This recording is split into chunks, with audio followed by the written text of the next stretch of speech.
افسوس دې د هغه چا پر حال وي چې کال نوی شي خو د ده ژوند زوړ وي، یا نوی کال د نوي ژوند نوې آرزوګانې راوړي خو د ده زړې آرزوګانې لا هم ترسره شوي نه وي.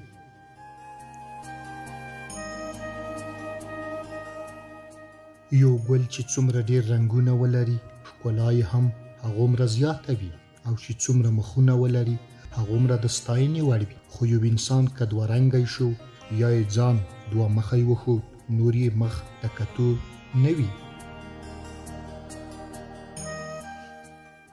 د ځینو رازونو پټول نه یوازې د یو بدبخته انسان پر کمزورۍ دلالت کوي بلکې د هغه بدبختي لا زیاتوي.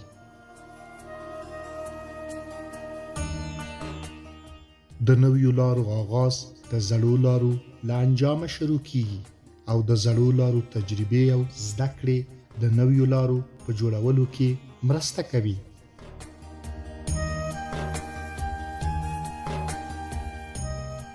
اوسنۍ نړۍ یوازې ویلو ته اړتیا نه لري بلکې کول هم غواړي.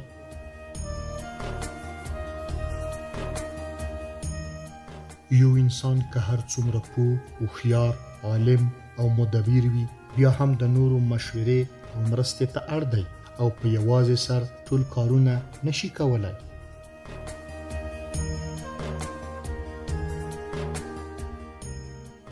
د پوهې رڼا ډیره لرې نه ده، خو چې زه او ته ځانونه ورځنې لرې ونه ساتو.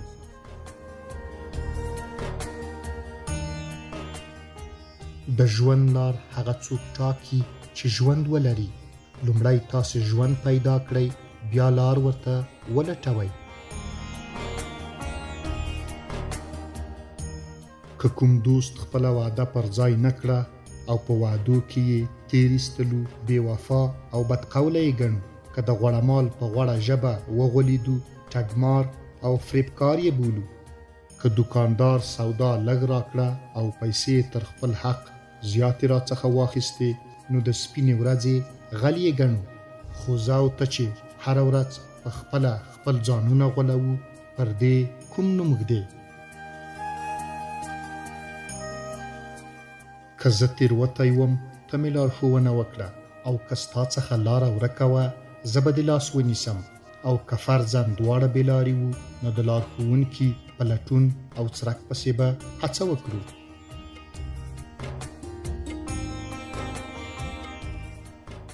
نه هغسې مشر چې بې خپله ځانه او بې خپلې ګټې نور هیڅوک او هیڅ شی نه ویني. هر څه دی او هر څه د ده وي. کشران یې ړانده، کاڼه، ګونګیان، بې حسه، روزلي او ناپوهې ساتلي وي، او نه داسې کشر چې په وچه ځمکه لامبو وهي او تر اوبو د مخه ګاولې باسي. تر پښو لاندې یې ځمکې ته پام نه وي، خو په اسمان کې مصنوعي سپوږمۍ لټوي.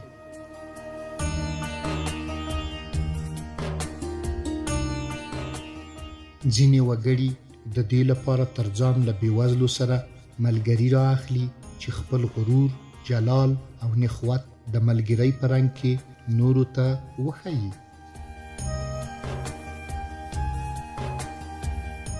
کار د ژوند نښه ده او د ژوند بنسټ پر کار ولاړ دی. د کار تر شروع د مخه د کار امکانات سنجول، د کار په سر کې د کار پای ته کتل، د کار موانع او مشکلات په پام کې نیول او خپل توان لیدل هغه ضروري خبرې دي چې د کار خاوند د هوس او تظاهر له لارې راګرځوي. کوم کار چې د هوس او تظاهر له مخې شروع کیږي هغه به ضرور نیمګړی وي، او هغه کار چې نیمګړی پاتې او سر ته نه رسیږي ښه دا ده چې شروع نشي.